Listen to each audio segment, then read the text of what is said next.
war time. It's not peacetime. This is wartime. So whenever there's rumors of war and you're in wartime, people automatically are going to go for the strong, iron-fisted leaders. They're not going to go for the charismatic, you know what I'm saying, sweet talking. They're not going with Obama. They're going to go Trump-wise. So what they're going to do, what has happened in this nation, is the normalization of hate speech, the normalization of insanity, the normalization of an egomaniac despot, a dictatorship. Because keep in mind, if any war pops off during his 4 terms, he's taking the government. He's going straight dictator on your ass. Please believe that. This whole world is filled with racists, man. We can't be racist if we're not the oppressor, man. Why does the world hate me? Is it cause my skin color, or you know you could never be my brother? Why does the world hate me?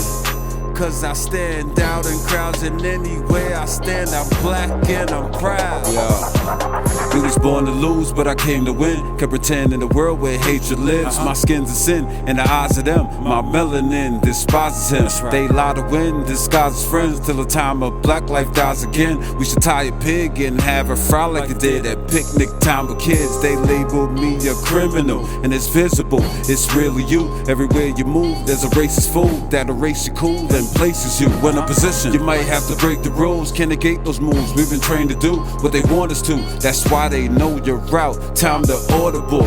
1562, first slave ship touchdown. Took native crews, they hated you from the start, cause the universe labeled you a greater group. Lions versus saber-tooth, capable of taking you. I never learned what I later knew. You mad cause I never grew up in them caves. Why does the world hate me? Is it cause my skin color, and you know you could never be my brother? Why does the world hate me? Cause I stand out in crowds, and anywhere I stand, I'm black and I'm proud. Why does the world hate me? Is it cause my skin color, and you know you could never be my brother? Why does the world hate me? Cause I stand out in crowds, and anywhere I stand, I'm black. Peace to you and yours. Your brother Red Pill representing Know the Ledge. I'm here on Baba TV. Fire every time. I'm with the God, Sankofa. Peace, peace, love, light, and power, family. No doubt. So yeah, we're going to be talking about what's taking place right now in Charlottesville, Virginia. It's a hot button topic. I'm sure that they're going to be talking a lot about it, your talking heads, your pundits, but what they won't talk about is what we're going to be touching on. What they won't talk about is how this situation is actually propaganda to feed the slow embers or the fire of civil war. If you pay attention to the rhetoric that's taking place all around the world, it's rumors of war. This is a wartime. We're living in war times right now, but not only World War III or rumors of war with Korea. What I was talking about before, I believe on Baba, on Rich's channel and a few other places, is that when World War III officially kicks off, you're going to see simultaneous wars take place in America. The war in America will be called the Civil War. The Civil War that's going to take place in America, or Civil War II, is going to deal with the factions of Europeans or white people from the far right. They're being identified with all of these new terms. Alt-right, KKK. Alt-right will be the dressing up of the KKK, because the KKK is a little too stringent for your ears because of what they've been basically, you know, what their history entails and whatnot. So now you have these Europeans in DC, these Europeans that come from backgrounds that are not considered white trash backgrounds, that are not considered poor white trash. They're coming from established backgrounds. So now they have to adorn this moniker of alt-right. All right, but when you say alt-right, you need to spell the right R-E-I-C-H, because it's basically the third right or the fourth right and whatever. These people are identifying with Nazism. When you look around the world and you look at the temperature around the world, what's taking place? Xenophobia. What's taking place? The far right. All of these governments rising up and completely going to the right. Populism is taking place around the world, meaning that they're killing African migrants in Europe. saying, nah, y'all coming in here taking our jobs, y'all coming in here taking our land, you guys are coming in here sleeping with our women. So now you're seeing the world, all of these European nations, which would be identified as Christendom. For anybody that studies history, this happened before. Huh? No. This happened before, when the Christian nations that were not called France and Germany and Spain at that time, they were basically empires, and they had kings and queens and whatnot. They rose up under the moniker of Christendom. France, the Germanic tribes in Germany, the Franks, and they went against what? The Africans, the West Africans, the North Africans, the Moors, and what they called the Muslims or the Muslims, and they called that the Reconquista, the Crusades, and the Inquisition. The same fucking states that you see, or the same countries that you see rising up right now. Poland, Spain, Italy, Greece. They just killed a young man in Greece, beat him to death with brass knuckles for taking a selfie in the bar. These were white Serbians. Beat him to death, 20 of them, pounding them out. So you're seeing, and look at what's taking place with the migrants coming up from Libya or whatnot. They're coming into Spain, and they're coming into other places in the Mediterranean or the Iberian Peninsula, and they're being what? Kidnapped, organ harvested, locked up. They're drowning all in the seas because the Navy, you know what I mean? They got the Navy or the Coast Guards looking at them while they're drowning. So the temperature, and now you have Trump going on his campaigns. He did a white supremacy rally, or my bad, a white inferiority rally in Poland, Warsaw, where his whole rhetoric was basically, I mean, the shit was all about white nationalism. It's us against them. So the mentality of so when you look at this World War III thing that they're building up, is basically going to boil down us against them. The white nations against the colored nations. They're banging on who? They're not banging. Even when you look at this whole fake smoke with Russia, they're not really going after Russia. Russia is on the far right. They're going after the yellow nations, China and Korea. Okay? Don't fall for the bullshit about, oh, Korea is a superpower. It's not a superpower. America and the European transnational corporations, those are the motherfucking superpowers, and they need China to make their goods for them. So don't fall for, oh, they making more money. No, they're not making more money, because they're making more products, and the motherfucking Americans and the Europeans are the market that they ship it to sell it.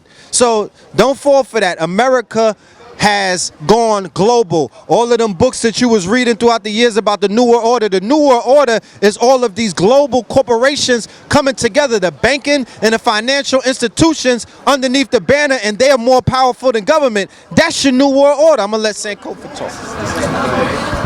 Wow, dropped it, you know, as always. And you know, the things that we see going on, because we're talking about this event specifically because as our information and news platform, it is our obligation to bring you news and inform the people from an unfiltered, black, conscious, or knowledgeable and enlightened perspective. However, this is not just another scenario of smack, ouch. We don't want this to be the reoccurring theme. The white man smacks, you say ouch, we bring you the news and information on how you said ouch and how you got smacked again. With the train. Everything happens or doesn't happen or is happening for a reason. What I mean by that is, like how the brother said, we ought to pay very close attention. We are seeing what's happening because this is the information age. You can't help but to see and hear rumors of wars. But the thing in which we need to pay close attention to is not just paying attention to what you see on the news, but paying attention to where this is going, the ominous implication of the impact, the ripple effect that this is happening, and to a greater effect is going to happen on our people, and how much unprepared we're not, or if we are prepared, we're prepared in clusters and in circles, and the majority are only prepared to react, and it's not even a good preparation in that preparedness, so to speak, because reacting to what? in what way, and to what results or expectations. Exactly. We want to look at what's going on, because the brother gave you a historical, brilliant dynamic of basically giving you an understanding of the mind state, the sentiment, or the spirit, or the energy, if you will, behind the white resentment. There was a term for it that you just putting me on to. White fragility. White fragile, like fragile, to be, you know what I'm saying? White fragility. Okay, white fragility is a state in which even a minimum amount of racial stress, wait a second, this is giving you the short definition right here. Yeah, you got yours? Yeah, give me that one. Well, that's not really a definition. That's giving you like an abstract breakdown. Basically, it's basically white inferiority in the form of being presented as white superiority or white supremacy. There is no supremacy, because for people that are so superior genetically, so intellectually superior, as they say, well, let's look at the dynamics. You have the lowest birth rate, and it's lowering. White women have an even lower birth rate than they already have. The Global 2000 report under the Jimmy Carter administration, which the American think tanks came together and determined that that by the year 2000, that Caucasians would have a negative zero or negative birth rate. A 0% birth rate. Now it is -0. Facts. And now it is -0. And hold on, this goes into the white fragility, the fragile, the social, emotional, and emotional, mindset that you see them exhibiting in a form of all of these. You see them like the white man's revolution. There was a movie called The White Man's Burden that came out back in the day, where John Travolta was playing at what would happen if white people lost power and black people were in power. It was called The White Man's Burden. But that wasn't just a movie. That was art imitating life, or imitating a mindset or a real deep-rooted socio-political, economic, and genetic fear that Caucasians do foster. But it's called white fragility. So their white fragility motivates them, okay, and inspires them to respond to the slightest response to injustice committed from them, okay, with hostility and with violence, with questioning anything, to question their so-called higher intelligence, which they say they have the highest IQ on the planet and they have the best genome. They're the genetically more superior, but however, they have to come up with weapons of mass destruction and weapons of mass deception too, to rock you to sleep, to be able to get them weapons of mass destruction off at you, on you. That comes in many forms. Why is it necessary for them, a superior people, if they're so superior, to have to respond with such tactics, to have to respond with such slithery, snaky, because not all of it's overt, a lot of it's covert tactics that they're using too, rocking you to sleep. The real reason is because they don't have they are not superior. White supremacy is a social institution, we know that happens, but real white superior, and indeed real superior genetically and otherwise, is not real. It's smoking with mirrors, and it's Hollywood, like the white man is always superior in Hollywood. So you know what I mean? The things that you're seeing is a direct response to the fact that they are really inferior. They fear your true superiority that many of us are ignorant to and not unified based upon, and what you're seeing is only a microcosm of things to come. What you're seeing is a cup of water out of an ocean. So that little cup that you see is a cup of water of violence and white resentment out of a whole ocean of it that's about to be a tsunami on your ass if you don't get ready. I want to add on to what you were saying, because this is something that is often not reported in mainstream media. While they were lambasting Black Death for the past 4 or 5 years, ever since the Trayvon Martin ritual, what has been taking place is this. What does this say, Sankofa? Which one? Which one are you pointing at? Why are so many middle-aged white Americans dying? The next one, deaths of despair, fueling rising midlife mortality for white Americans, on CNN. So, white men are now leading the mortality rates in America. How is that, Sway? How the fuck is white men leading in the mortality rates in America. Not America, the bed that was made for them. You know what I'm saying? Not the land of milk and honey. How is it white men are dying from deaths of despair? Do you know what deaths of despair is? Deaths of despair is I'm drinking myself to death. Death of despair is I'm on motherfucking opiates. Death of despair is everywhere in these white states, the opiate crisis is skyrocketed, and they're dope and leaning. They leaning on the dope in Vermont, Rhode Island, Boston, in Detroit, in Michigan, and all these places. White women are leading the suicide rates of Americans. How is that, Sway? You understand? So we're not focusing on the psychology of these people. What are they despaired about? What are they afraid about? What's challenging them? How is it that the ancestors were able to predict this centuries ago? Huh?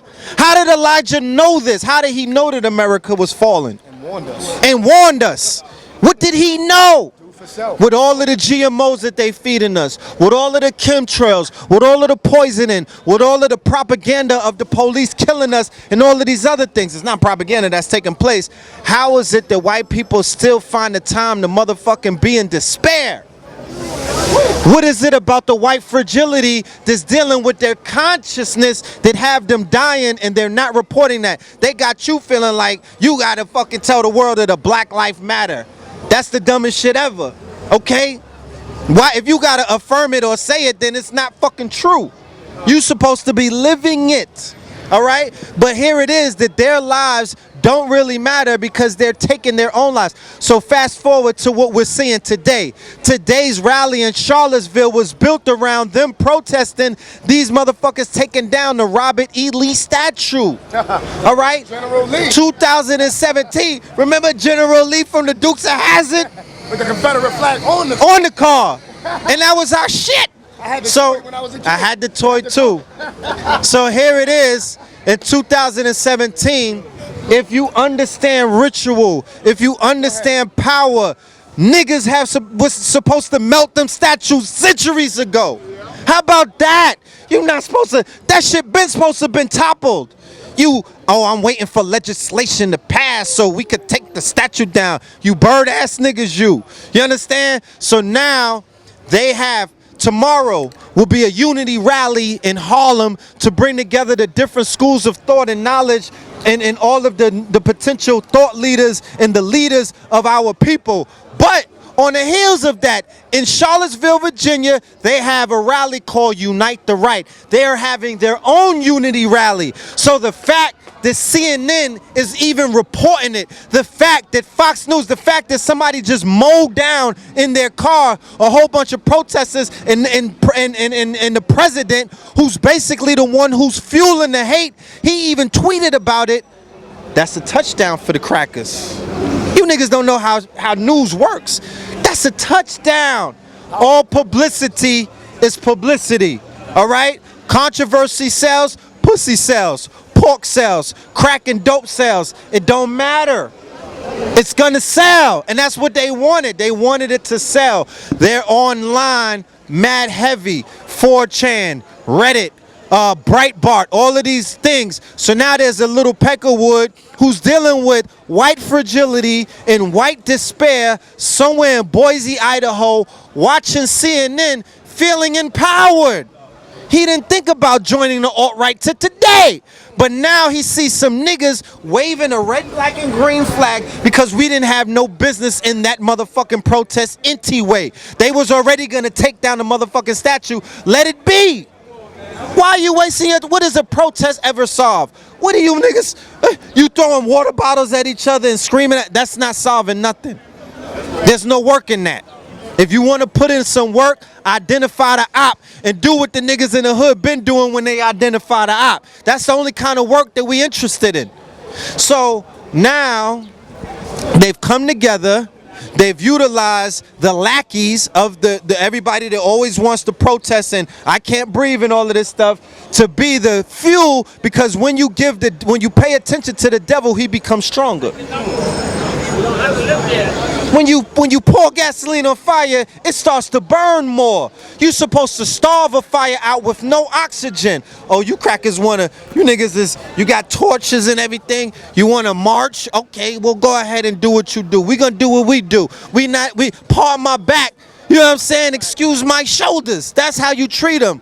But the protest people, who it's been reported, are paid actors. Right? Crisis actors. They bust them in on China buses. They have a stipend. These motherfuckers got shit on Craigslist. Yo, we're looking for protesters. They really got that. They have ads for protesters. The people that be having bandanas on with perfectly ironed black outfits, busting out windows. You know what I'm saying? Like, yeah, they be having a price tag on it out. Yeah, they mass slow running and everything. You know what I'm saying? So these people are being used by, it's all the same game. They all playing in the same, you know what I mean? They all on the same team. And they're being utilized to stir up the emotions, because remember, war time. It's not peacetime. This is wartime. So whenever there's rumors of war and you're in wartime, people automatically are going to go for the strong iron-fisted leaders.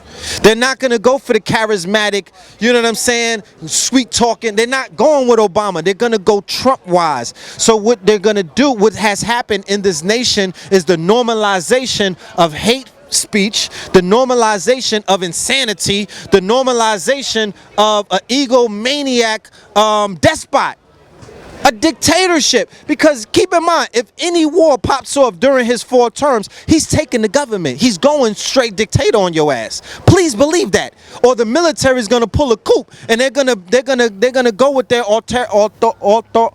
authoritarian rule.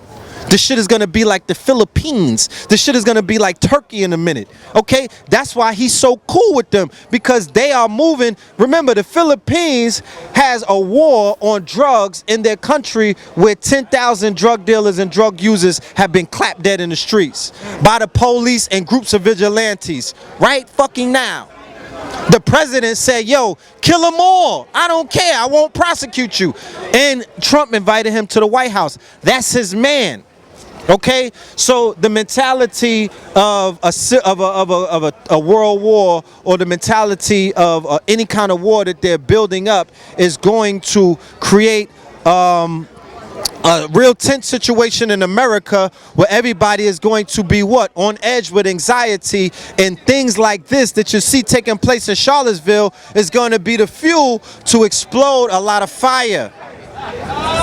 It appears the niggas are not ready for that smoke as it fucking is. All right? They don't got answers for just regular getting smacked up by white people. That's what it's appearing to be, because you niggas don't got answers for that smoke that the police is bringing to you. So you really don't need to start talking all tough like you got answers for these militias and these motherfucking ex-Marines and ex-military crackers that be all in the woods training to kill your ass, killing black bears, brown dogs, you know what I'm saying, black wolves. I mean, everything black, they killing and whatnot, preparing themselves for that work. And then on the heels of that, you brought up White Man's Burden. White Man's Burden would fit in the genre of alt history. You're now dealing with a very dangerous program that they're doing through one of their strongest weapons, which is Hollywood, and it's already been proven that the Pentagon is responsible for 1,800 movies and shows that they help with the script. So there's an office in Hollywood with a man by the name of Philip, I forgot his last name. He's the one that you got to send a script to, because he looks over it, and if the Pentagon doesn't approve of the script, the movie doesn't get made. So now there's a alt history series coming called Confederate, from the people who did Games of Thrones, and they're envisioning a history where the South did not lose the war. So all of this Civil War rhetoric is taking place. It started with Donald Trump with the picture of Andrew Jackson, and the fact that he was like, yo, Andrew Jackson shouldn't have lost the war. Alt, remember, when he came in, they brought in that term, alt facts. But then you got the alt-right. And then you have all history popping up all over the place. Then to solidify, because they were protesting the show, so to make sure that the show is a go, they said, nah, we got another show coming out with the nigga from Boondocks called Black America, where it's another alt history show where Mississippi, Alabama, and Georgia now are all sovereign states. And after the Civil War, they gained their sovereignty. So when niggas heard that, they was like, all right, go with that one because we got this one. But if anybody saw Games of Thrones, you know how powerful them two crackers' pen is. The one who interpreted the book and made that's the most watched series everywhere around the world. Game of Thrones. So Game of Thrones, and then second to that is Walking Dead.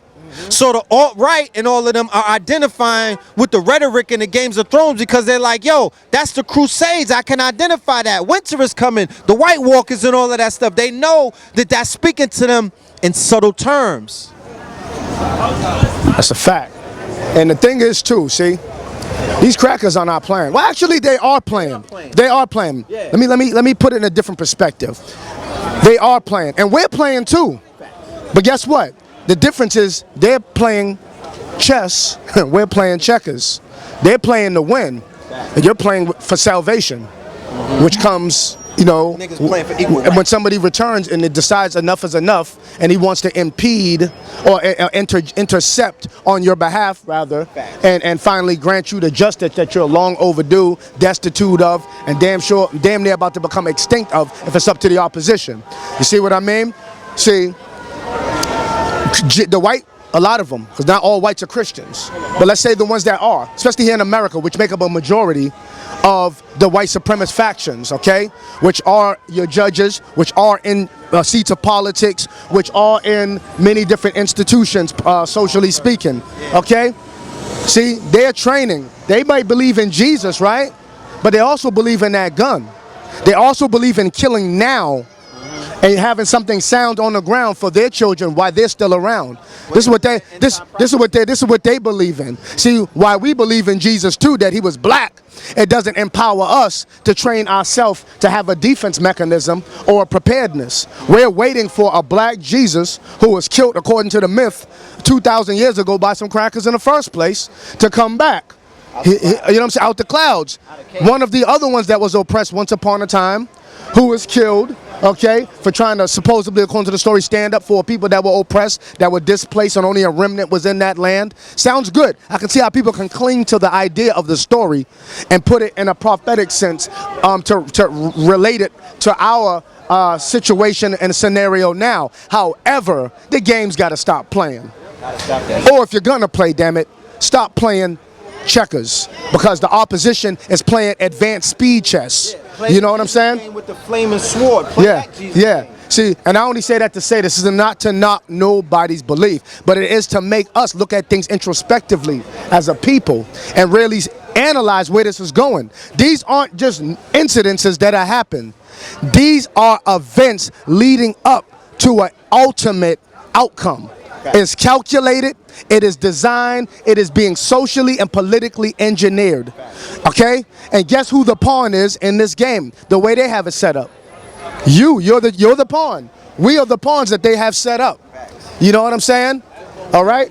Persona non grata. That's who we are. And not only to the opposition, but God damn it, to our damn selves. We can try to do something about the latter part, about ourselves and that problem. Stop trying to change the opposition. You can't protest change in him. You can't pray for change in him. You can't get political and make a political change, because the opposition is here. His design, okay? His design and his blueprint, all right? For world conquest is not going nowhere if he can help it. He'll blow all this shit up the way he look at it before he just give it up. Now, we have a divine rendezvous with destiny. I'm not saying we have such a hopeless attitude, but I also look at it like that. Don't look at that and say, well, the first should be last, the last should be first. Everything's going to be all right. No. You got to look at it like this. Destiny's going to balance itself out. However, as that's happening, there are fundamental realities in which we all have to consider leading up to the ultimate manifestation of destiny, what that destination is going to be. All right? white people only make up a small percent of the planet Earth. What, America is, I believe, 5% of the whole population of the planet. 5%. So everybody 5% is in America. Okay, and Caucasians. All right, Caucasians make up 7% of the world population, I believe, or is it less? I know it's less than 10%. Okay, ecumenally, or on a global level. So for a people, all right, who have a -0 birth rate, and that's why they came up with silent weapons for these quiet wars in a form of chemical, biological warfare, okay? Social, economic, political warfare. This is what gives them the balance that they don't have because they're not really superior. You know what I'm saying? The idea of promoting himself as superior, all right, and rewriting history and destroying facts was all part of the long-term plan of getting you to buy into that, to rock you to sleep. So while they keep undoing, even though we're already undone a goddamn lot, while they're continuing to undo us more, we blindly sit aside and aid and abet in our own demise by not being participants in a real transformation that is long overdue and much needed. It's funny that you said, or it's real that you said, not funny, how Honorable Elijah Muhammad warned us about these times, the fall of America. Yeah. All right? Marcus Garvey, he told us a blueprint to empower us 100 years ago because he already knew what would happen and that Caucasians are impossible to coexist with in peace. As you can see, anywhere where these people have been on the planet Earth, any indigenous people that they've encountered, regardless what their religion was, all right, any copper people of the planet, even their own people, they've done it too. The Mameluke rebellions of the 1300s. The word slave comes from the term Slav, with Caucasians enslaving other Caucasians. They never call that white on white crime, though. Yeah. You know what I'm saying? See, but now everything that they fought for and murdered for and lied for to establish, you think they're going to just let that go without lying and killing and murdering to maintain it? Oh, they're going to do that, but not only are they going to do that, they've upped the ante and they've sharpened their sword. Their chess game has gotten a lot better. So while we're still complacent, arguing about ideology with each other, and I'm not saying we shouldn't try to establish what certain consensus of truth are. I'm not saying we shouldn't do this for the edification of inquiring minds amongst our people who are seeking some knowledge, but I think we stop short, and then as a result, we cut ourselves short on a lot of different levels because this opposition is not playing. And it hurts me to see the level of self-hatred and ignorance that we exhibit. If we put as much energy going out to the protest, and I'm not going to say don't protest at all. What is a protest supposed to be? A rally to galvanize people. But after that, you're supposed to mobilize people into some kind of action. All right? A movement is called a movement because the key word in it is move. It's an action word. There's only but so much action that you do in a protest. You got to get a license to protest, a permit to protest for a few hours, and you got to get the hell up out of there. Who are you galvanizing? What are we establishing? What is the game plan, short-term, intermediate, and long-term, as a result of our rallying to edify people? Edifying them on what? We don't have a national mission statement as a people. And that's another thing. See how these people are coming together under an umbrella organization? That's why I said a couple of weeks ago right here on Baba TV, right? Here it is, we have the strongest spending power. There is no limit to creativity and intelligence and ingenuity in our community. The thing that we're lacking, we have everything it takes to be a self-sustained people. The thing that we don't have is a sense of nationalism. The reason why we don't have that is because we don't have love. We are in groups. Right now, love is the strongest and most viable weapon that we have that we don't even use and weaponize for our own advancement. And we wonder why the hell we got issues. We love everybody else, and only love we have towards a lot of us is we love to hate each other. We love to rap about how much we hate each other. We get real creative. We get real brolic. We light up the spot when it comes to each other. We don't light up playgrounds, little kids getting hit. We don't give a fuck. We're lighting up the funeral home after we done already laid a nigga to rest. This real stories that happen. See what I'm saying? So we love to hate each other. You know what I'm saying? We have a subculture in the urban subculture of self-hatred. We love to lust and hate each other. And even in the so-called conscious community, all right, or the communities that don't call themselves conscious either, so they don't think we just mean RBG people. Anybody who's dealing with some enlightenment are all in groups, are all in clusters, and are all into little different ramifications and branch off groups from the original group that they started from. You got 3 or 4 different Nation of Islams. You got divisions in the 5% nation. Shout out to all these brothers. I'm using y'all's name to make a point. Okay, the RBG community, when you say that, what RBG community? Which one? Splinters. There's a whole bunch of splinters. We got all kind of splinters. You know what I'm saying? But no, we don't have, and that everybody's gonna unify. We have to be realistic. I understand that. But we don't even have, because you know what? The micro affects the macro, as we always say. If just enough brothers, the right amount of brothers with the right tenacity, integrity, game plan, peace, respect to my Hebrew Israelite brothers. All right, we're gonna see y'all later. All right, you know what I mean? What we are right now is we're aiding and abetting in our own demise. I'm gonna end it with this. Our relationship with the white man, or the nature of the relationship in which we have socio-politically, economically with the Caucasian, kind of goes back, we look at it introvertedly, us, how we see ourselves, how we deal with each other. It makes us the exploitable cash cows, right, that keep the prison system booming, all right, that keep the music industry which promotes the self-destruction, that hypnotizes us to keep destroying each other, to keep all the other systems keep going, and another ending rotation and cycle going. Well, our self-hatred, our lack of having any kind of real long-term objectives as a collective is the fuel that keeps white supremacy burning and going. We got to put that fuel out by loving ourselves enough to hate the opposition, to organize predicated on that indignation that we have. Get that man a bomb. So when black love is activated, then you would easily begin to see that what you call white superiority will begin to form into white inferiority. Because when we come amongst, I'm telling you, Scooby-Doo at the end of the like show, Scooby-Doo, take the mask off. what don't they like to see? They don't like to see us get together and get along. Fragility. That's when the fragility kicks in. We on the eve of the 44th anniversary of hip hop. That was yesterday, right?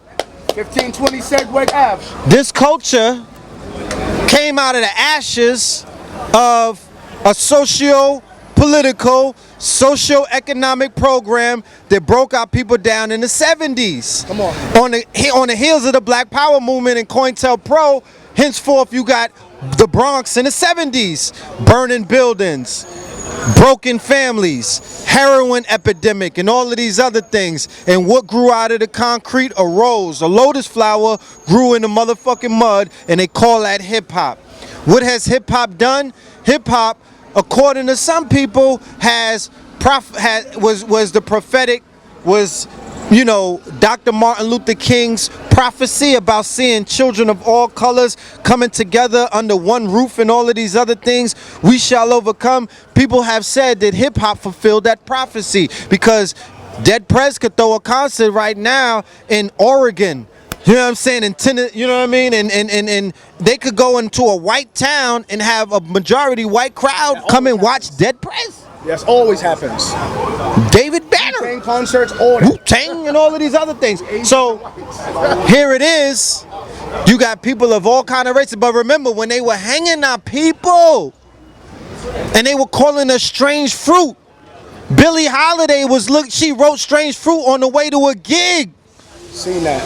And was seeing niggas swinging from the trees. So don't think that because they come in to see us sing and dance or to perform for them, that was meaning that this was a sense of what they called post-racial world. All right? That don't exist. The only world that exists in our minds, the only world that exists that's healthy to our growth and development, is a world where we love ourselves first and foremost, is a world where we're working on each other to fix ourselves economically, socially, spiritually, mentally, amongst other things. And we don't want any interference from anybody else, because we tried that for 44 years, and what has happened, it didn't work. work. Because you got motherfuckers running around saying, oh, we can't just attribute the success of hip-hop to black people. Jewish people played a part. Well, what part did they play? Let's talk about the fucking part that they played in these 44 years of our cultural expression of this art form called hip-hop. It's not just rap. It's breakdancing, graffiti, and amongst other things. Culture and knowledge, which was one of the 5 pillars. Knowledge, the shit that they turned off and moved out of the picture. You know what I mean? When the golden era of hip hop basically got smashed by the Jew. Rick Rubin, Jerry Heller with NWA with the gangster rap and all of that, and got set up by the Jews. So when brothers was calling themselves God, like Rakim Allah, when you had this heavy influence of Islam or Islam for that matter, when they were saying Farrakhan's names, York's name, Khalid Muhammad's name, I call it Islam because that was a reflection of Islam from a black perspective, a northern, a western black experience. That was Islam, the reinterpretation of what the Arabs was doing. So when the Jews saw that, they came with gangster rap. One of Rick Rubin's first acts in the West Coast was Sir Mix-a-Lot, Baby Got Back, the sexualization. They are the purveyors of the porn industry. So all of that shit was taking place at the same time when they were giving you Menace to Society, when they were giving you Boys in the Hood, when they were giving you Colors, when they were giving you all of these depictions inside of cinema, neurocinematics, basically training your mind to accept the reality did not necessarily exist to that extent at that time. The shit was in pockets. When the shit came on the big screen, now it began to grow. It had a soundtrack. Exactly. So when you look at the record labels, Sony and Universal are the same record labels that are owned by the movie industries, are saying in the same porn industry as well. So this the fetishing of black women, the over-sexualization of black women, the over-sexualization of the black man, the fetishing of the black man, the gangsterism, the basically feeding our people hatred. Because where's love inside of the gangster culture? Please tell me that. Is it gangster love? What is it? What kind of love? The gangster love by the Ghetto Boy. You know what I'm saying? Like what part of love are we getting out of the gangsterism that tore our people up over the past few decades? Please explain that to me. Let me say this too. And even some people say, why don't we just build our own industry? And they're right. However, I give you an example. This is not I give you an example to say, see, you can't do it. But it's to let you know you do have an opposition. And if you go into things knowing that there's an opposition waiting to you, you strategize better, you organize better, and you'll succeed greater beyond your expectations. Exactly. So when you come with the bag, you know it's a trick. Exactly. Bag. See, now, because we have to understand the art of war.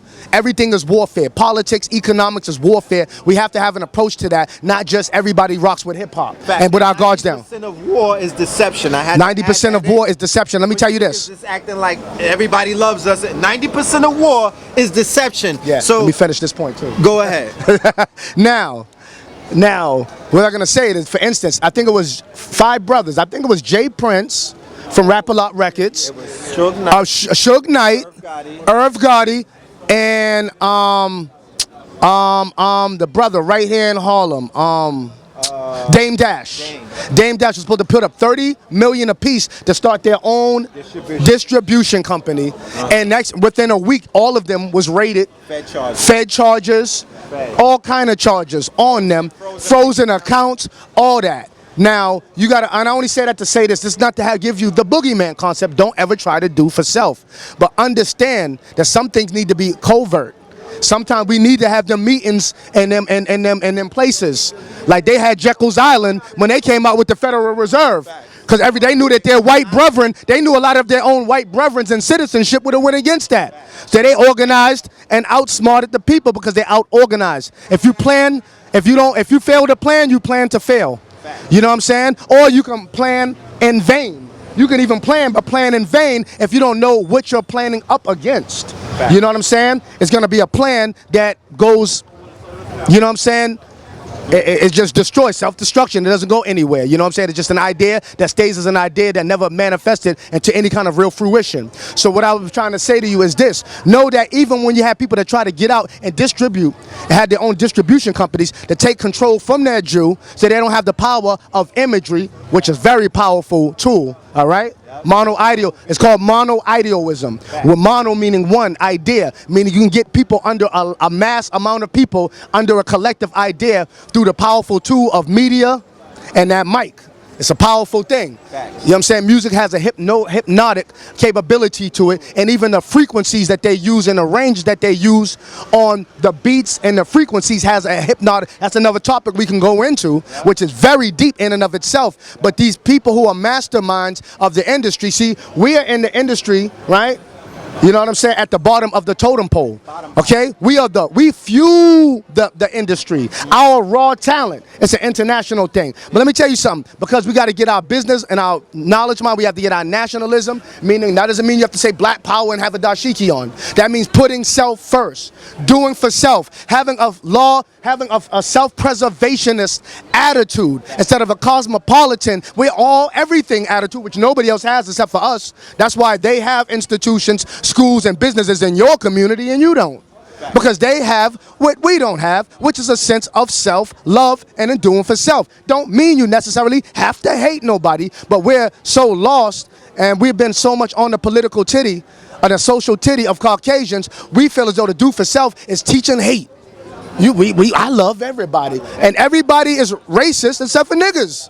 That's why you're on the bottom. That's why the East Indian can have a store in your community, but you can't get hired there. And you know what I'm saying? You can't even get customer service there, and you damn sure can't open one in their community. Okay? Because we are the world, and everything is everything, and cosmopolitanism is something that is abstract, that only exists in our money. But when money is involved, right, and sharing resources is involved, you'll see other people, rightfully so, they're doing the right thing. They organize their community for the best interest of their children's future. That is called nationalism. Without nationalism, the rhetoric idea of you just thinking somebody pumping their fists with a red, black, and green kufi on. You know what I'm saying? Just saying off the pig. Some people, you got it twisted. We're talking about the social science, a social scientific outlook on what nationalism is. Look how powerful we are to the industry and just to entertainment. When we make an album or a record, like, you know what I'm saying? Not only do publishers get money, all right, magazines, distribution companies, marketing companies. Hold up, a CD, when people are still using them, people you have to print the prints, the manufacturing of CDs, millions of that. Hold up, A&Rs, okay, publicists, videographers. You create a job for everybody just by you spitting some bars. And you talking about they not. You see what I'm saying? And you talking about they ain't hiring. But see, once we get skilled in these other fields and we have a do for self attitude and we look at things introvertedly and not looking at everything, oh, they teaching anti-governmentism and they just being anti-white. And even if you was, God damn it, I'm not against that. Because everything else is set up by design socially against your ass. We're the only people here, all right, that are not immigrants. We were brought here against our will, and the longest lasting people here, besides the Dutch who are not even here, who they can't deport. The people who you don't want, that are unwanted eaters that you can't deport, you destroy them systematically. And that's what we're facing. And we aid and abet in our own systematic demise by not having a sense of nationalism or principled unity, as I always say. Peace. Indeed. Get that man a hand, man. Please. So the word that you're going to begin to hear through the news media that they're going to begin to really push on you is nationalism, because that's what's taking place right now in Charlottesville. That's what Richard Spencer and the alt-right is talking about. That's what Breitbart, that's what your motherfucking president is about. White nationalism.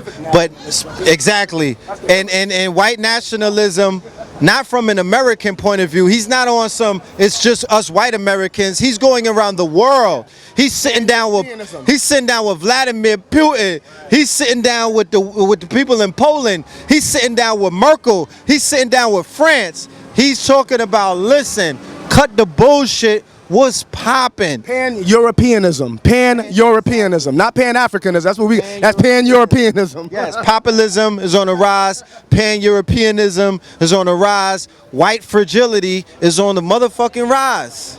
Okay? And if you don't realize what's taking place, then you just gonna be like you been. In the sunken place.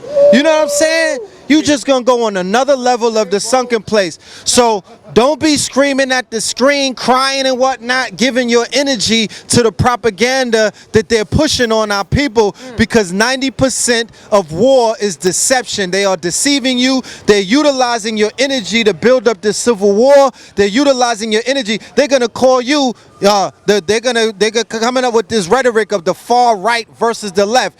You don't even identify with that. You're none of that. You're none of that. You're not a liberal. You're not the left. You're not a Democrat. You're none of that shit. None of that. Remove yourself from the conversation and focus on rebuilding, restructuring, and rebooting this motherfucking movement. All right? That's what we need to focus on. Everything else is you're going to give your energy to everything else, and it's going to make it stronger. Why do I say that? Because you don't know who you are genetically. You don't know who you are on the totem pole of energy. That's right. Attention, that don't make us stronger. Us giving them attention makes them stronger. Please believe that. And that's all they try to get out of us through the media, because what did they do? They focused on black death. They focused on black despair at the same time that their people were dying out, at the same time that they were falling off, at the same time that they're dying at unprecedented rates. But they will never show that to you, because you will put attention to it, and the more attention that you give it, the bigger it will become. And then you be too fatigued to fight a real fight, because you done gave all your energy or attention to that. Now you're fatigued to really organize. So fear-mongering is what's taking place. Do not fear the boogeyman. False expectations appearing real. You don't know what the future holds. You don't even know what the fuck is going on right now. So to be running around all scary and whatnot, oh, the police are behind me, my heart is skipping. Bruh, you tapping out of the shit before you even pop off. You know what I'm saying? So get your courage up. Get your strength up. Begin to study those who came before you, who stood up against more wickeder, they stood up to crackers that were completely showing their fangs. The mask was off. It was masked off, and they still stood up. Study them. Yeah, study them. You understand? So you could gain some kind of testicular fortitude, because from the looks of things, niggas are tapping out and putting heels on and weaves and shit, and they don't want that smoke. They don't want to fight. They want to conform, because what does conformity look like? Conformity looks like motherfucking soldiers and warriors cutting their wood off, becoming eunuchs and castrating themselves. Conformity looks like a nigga saying, well, if I wear some lipstick, then maybe I'll get through. Maybe they may pat me on the head. Maybe I might not be that threatening in corporate America, because look at corporate America right now. What do we see? They getting all the jobs. That's crazy. voluntarily castrating themselves, voluntarily, right? Becoming part of the confusion to make the Europeans say, nah, we broke that nigga already. He's not a threat. He wants to be more Roman. He's in Rome doing as the motherfucking Romans do. Right? You not doing like a Carthaginian. You ain't in Rome doing like an African, letting it all hang out. You trying to be more Roman than a Roman, because don't ever come around me with that fake Batiman shit as if these are Pan-Africans, as if these people want anything African to take place, because everything about them is Roman. They want to wear Roman designers. They want to conform. I'm not talking about go against. They want to conform to the European. Go to a Black Lives Matter rally and you'll see what I'm talking about. It's conformity. It's not about, nah, you niggas can't stand nowhere near me. Get away from me. This is not your conversation. This ain't even your battle. No, they want to say, how can we get along and lay down in the bed together? They're utilizing this false concept. They're utilizing a false concept of what they call love. That's not love. That's bestiality. That's some other shit. That ain't love. Love is two people coming together to procreate. Love is people coming together in clear minds with a clear heart. You dealing with issues that you're not dealing with. That's not love. You need healing. Okay? I know when I'm seeing pain, that's not love. So miss me with that fake ass love movement. That ain't love. Love is black men and black women coming together to fix the black family. That's love. You can't jump on some new shit if the shit that you left is still broke. You just bringing some broken shit with you. Okay? So let's work on healing and fixing what was destroyed and what was pillaged and what was plundered. And that is the black family. That is real black love. All right? That's the relationship. That's what hip hop did. Look at what hip hop did to these babies. Because that era of gangsterism that was funded by Sony, Universal, and all of these corporate entities, they were not dealing with love. Go back to the music that our parents made us off of. Go back, because our parents made us off of a certain frequency, and we didn't come out not wanting to procreate. We didn't come out confused. But when the babies were born to DMX, and when the babies were born to all of these lower frequencies, and when the babies were born to I don't love these hoes, the babies came out saying I don't love these hoes. The hate you give little infants fucks everyone's. Tupac told you that with Thug Life. And that's what you seeing. That's what you seeing. You look at these sisters, look in their eyes, the ones that look like guys. You seeing the hate? You gave little infants, fucks everyone, and sit down and talk to them, and they'll give you a horror story or two about how they were hated on, about how somebody hurt them, about how somebody destroyed them when they were little. All right? That's what hip hop has done to us as a whole, as a people. So we can't say hip hop is dead and just leave it alone. We can't just turn our backs on a culture that we created in not just the Bronx, because the 100 monkey theory takes effect. If it started in the Bronx, it started down south. If it started in the Bronx, it started in California. That's not isolated. Hip hop is everywhere because our people was beating on drums, dealing. We talking about this thing with the alt-right and whatnot, with this fake ass white power rally that they got going on in Virginia right now and whatnot. So we were always doing rhymes and whatnot, scatting, all of these things. They was in Jamaica doing it. They was all around the world doing it. But the culture that our people created is $1 trillion culture. We should not be in these streets begging for coins. We should not be walking around in despair and dissolution 44 years later. Take your culture back, God damn it. You understand? Reclaim your culture, because your culture is $1 trillion culture. Your people are $1 trillion people. We are worth something, and we running around this motherfucker looking like we worthless. So to end it on a note, I'm gonna let Sarnetta close it out. Like I said, they are rallying and unifying under white inferiority, under white fragility right now. Go and look up the word. There's a powerful PDF on it. They are rallying around that. What does that have to do with our people?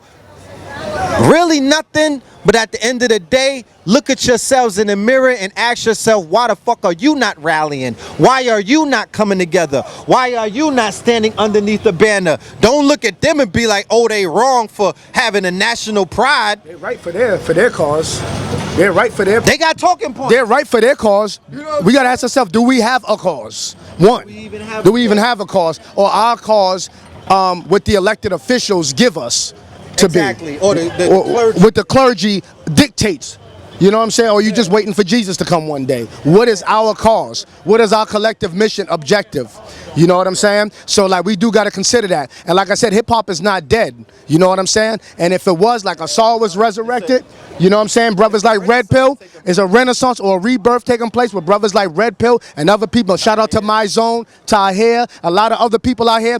The order of the day is waking up and breathing life, a new revolutionary spirit into a new G'd up, but politically conscious and culturally astute, right? Facts. And spiritually knowledgeable, new courageous warrior. You know what I'm saying? Because this is supposed to happen. We have a divine rendezvous with destiny. So in all that which we're saying, do not fail to consider the fact that at the nucleus of all of this is you and your greatness. All right? They killed it, we gonna resurrect it.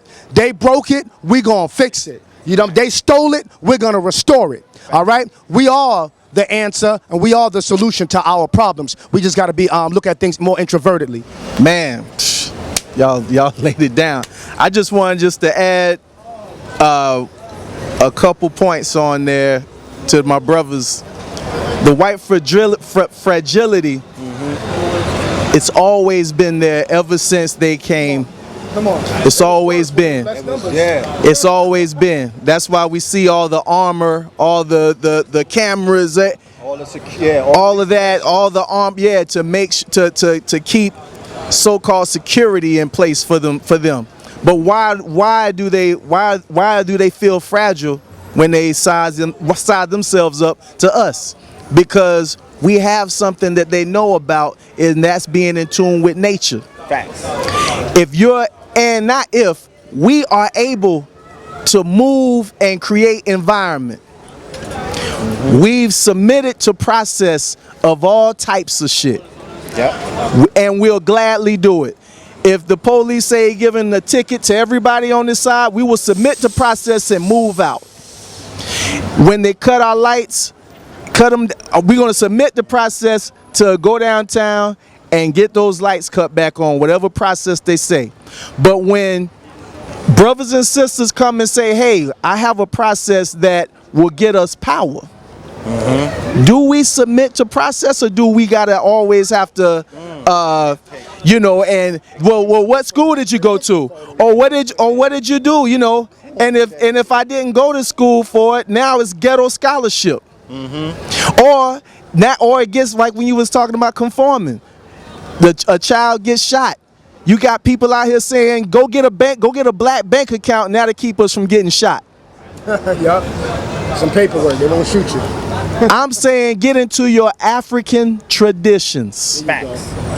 That's something that I'm just going to be honest, I don't see enough of us saying I'm going to submit to the process and get in touch with my African tradition and become an African. Become get in touch with nature. To say African is synonymous with saying nature. There's nothing you can do to the wind. The wind is going to come in and go. Now, are you in tune with it? The water is going to come and be wet no matter who feels it. I don't care if you're a Hebrew or whatever. Water is wet. Come on. Are you dealing with it? Are you in tune with water or not? Are you in tune? And we call it, yes, and harness its power. A lot of people say it's a religion. Orisha, no, it's a science. It's a science. Shango is an energy. Yemonja is an energy. Oshun is an energy. Oya is an energy. Are you able to get in with it or not? If you don't have a relationship with it, then you're fragile. White folks don't have no relationship with it even if they wanted to. So fragility is a way to cope. Facts. I'm going to build this armor up. They don't have a relationship with Ogun. I don't care how big your tank is. My relationship with Ogun, I will turn it against you. But we don't want to submit to the process to become powerful. That's right. These laws that they've created are based off these laws that are, which are natural, nature laws. Okay, water being wet is a law. Being out in the sun too long, something that gets to its burning point, that's a law. You know what I'm saying? So we gotta, the juju lady on your street, stop looking at her crazy. Go and pay attention. Don't you know we've been handling this for years? That's how the Haitian Revolution won. That's how Cuba won. That's how Shaka Zulu won. That's how Kemet won. And you know what? You know how we fell? You know how we lost? Forgetting to honor our ancestors and our traditions. When we stop honoring our ancestors, that means your bloodline. It's cool to say we love Malcolm and okay, no doubt. But what about Big Mama? What about your grandmama? That energy is going to do no matter what. I don't care what anybody say. That energy is going to work for you. That's your personal, right, that's your personal energy. We could tap into Malcolm all day, but how about tapping into your ancestors? There's a way to do it. It's not just, okay, I love my ancestors. No, there's a way. We're methodical people. You can't just happen upon that. That's what's been bred out of us. When they took the drums, the dancing, the singing, the things that make us African. They even made it where a sister passed by and she looked good. Brothers don't want to look. You're fighting your Africanism, not looking at that beautiful sister. Black woman, you see that brother, he look good. Oh, I don't know. You're fighting your inner African, not going to holler. That's the juju. That's why they got condoms everywhere for you. Cause they don't want to see you procreate. Cause you're gonna make more of this African that's making them feel fragile. So there's ways to do it. And you know, like I said before, Tahir RBG at gmail.com. I know Elays, I know places I could just direct you to. You know, I'm a priest myself, but I know places where you could go get the work done and get those basics taken care of. Those basics is what make us bulletproof. Facts. Okay, some of us can move around the country with no problem. How the hell he get around and talk all this shit and ain't nobody fucking with him? Cause we in tune with nature in ways that a lot of us, because we so used to the rebel stage, we rebel against all this. We don't want to submit to process and get back on that track. You know what I mean? My brother coming with so much information. You don't want to submit to the process when he said, just check this out, check this. You don't want to check it out. You just want them just to keep kicking it. You don't want to get involved. We're going to have to now put responsibility for our salvation and our liberation back on our own shoulders and get on top of it. It was a celebration for integration, even though we're killed on a daily basis. We barely make it to 18 or incarcerated where it stayed green. Bunched up like some rape leaves, they say leave, but we're here first. Bow to the beast, we take the chair first. They think this is their earth. No, my queen's really their birth. They hit us where it hurts. Low blows and cheap shots. Rehab and detox, alcohol and cheap rock. But came in with the bebop, calmed us down so at the beat stop. They don't really want to see the beef stop. Fuck Donald Trump, fuck O'Brien, need the nosedive in a pool of fire. Crucify him on the cross of dying, trying to walk the path to the road to Zion. Cops terrorizing nice hoods, take off the badge, put on white hoods, but sharp words do what a knife could. Universal laws of my face. Does the world hate me? Is it cause my skin color and you know you could never be my brother? Why does the world hate me? Cause I stand out in crowds and anywhere I stand I'm black and I'm proud. Why does the world hate me?